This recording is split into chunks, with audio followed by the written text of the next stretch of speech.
Miss Dearborn came back to Hillcrest. She brought with her a little girl and boy. They were the kids of her close friend from college. Sadly, her friend and her baby had passed away. Jenny and Lenora went to see Miss Dearborn that afternoon. They found out that she would take care of the little ones for a year. During that time, their dad would travel around the world. After that, he would come back and make a home for them.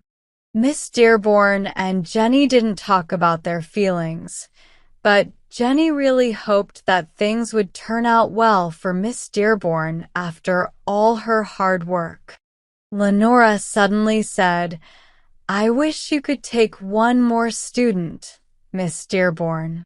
My family wants me to spend the winter in California because our Dakota winters are harsh. I'll stay with the Warners, just like I've been doing for the past 2 months." Miss Dearborn was happy about the idea. She thought it would make their little school complete. She knew Jenny would enjoy having Lenora around. Lenora wondered if Miss Dearborn knew who Jenny's real sister was. But then, the little Austin girl came to Lenora for help with her doll, and they changed the subject. On their way home, Lenora wondered if Jenny would ever find out that Gwyn was her real sister.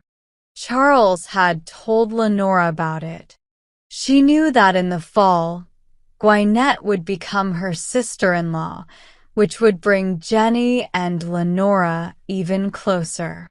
Lenora wished she could tell Jenny everything, but she promised not to.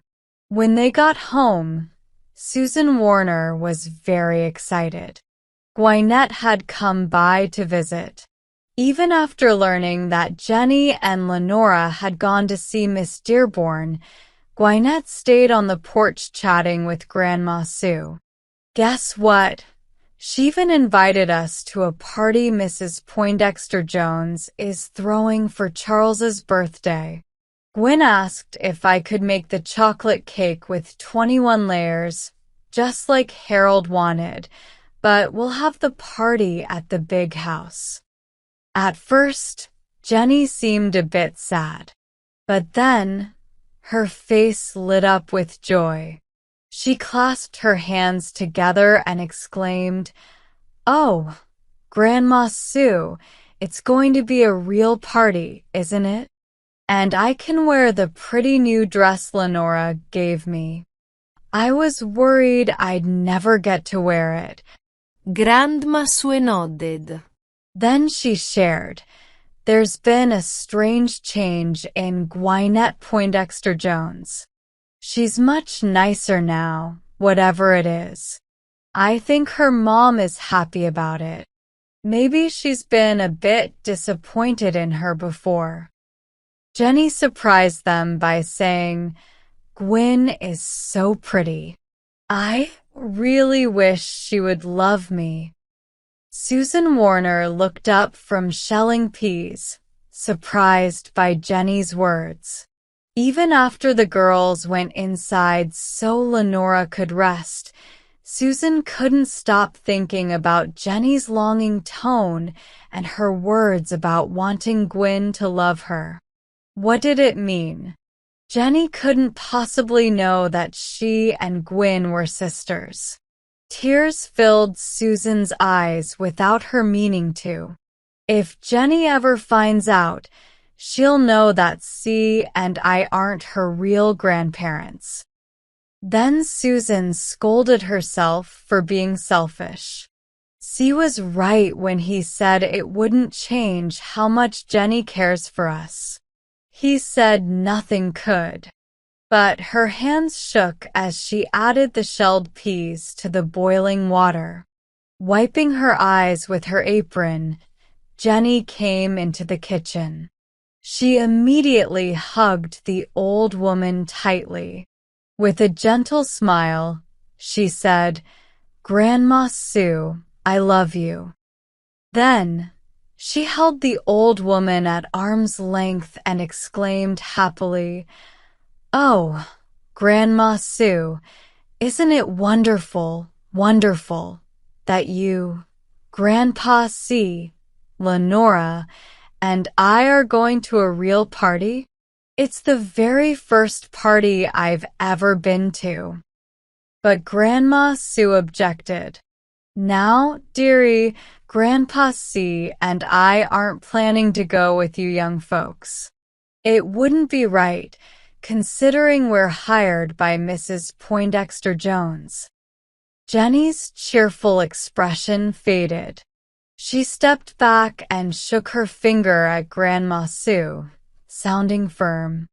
"All right, Mrs. Susan Warner, then we might as well return the party dress to the store. If you and Grandad aren't welcome at Gwynette's party, then neither am I. So it's settled." "What's all the fuss about?" a friendly voice asked from the doorway. It was Grandpa C, carrying a brimming pail of milk. Jenny turned to him and made her final decision clear. The old man adjusted his straw hat and smiled. "Dear, I'd agree with you, but I promised Harry and Charles. I can't go back on my word. They said it wouldn't be a real party for them if you and I weren't there.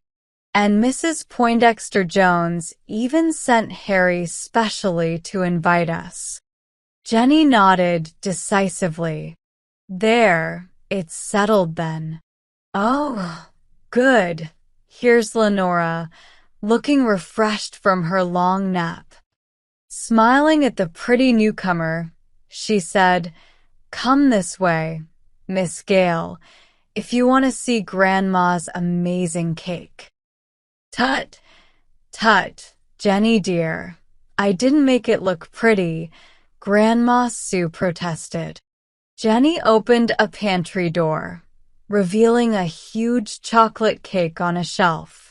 "Look, there are 21 layers. They're thin but light as feathers.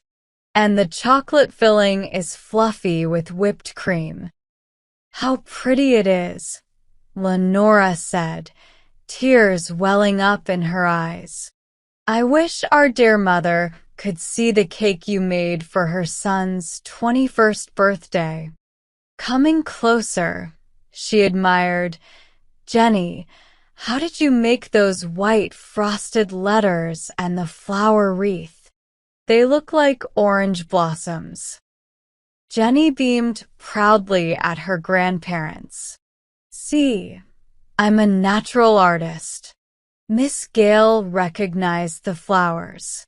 "Look, here's the spray I copied. We're going to put a wreath of real flowers around the edge of the plate. But I thought orange blossoms were for weddings." Lenora started, wondering if Charles's secret was out. Jenny replied matter-of-factly, "A 21st birthday is just as important." Lemon blossoms didn't seem right. Grandma Sue was busy at the stove, and Grandpa C was straining milk. "Girls, everything's ready," Grandma Sue called. "You'll need time to get ready." The old man took off his hat and washed at the sink. As he dried his face, his eyes sparkled. "It'll take us a while to get ready for this party, Susie wife," he said, sitting at the table. Grandma Sue shook her head. "I wish you hadn't promised Harry so quickly. We'll feel out of place." "Well, I'm not so sure about it either, but I can't go back on my word," Grandpa C said, trying to look repentant. "You're not fooling anyone, Grandpa C."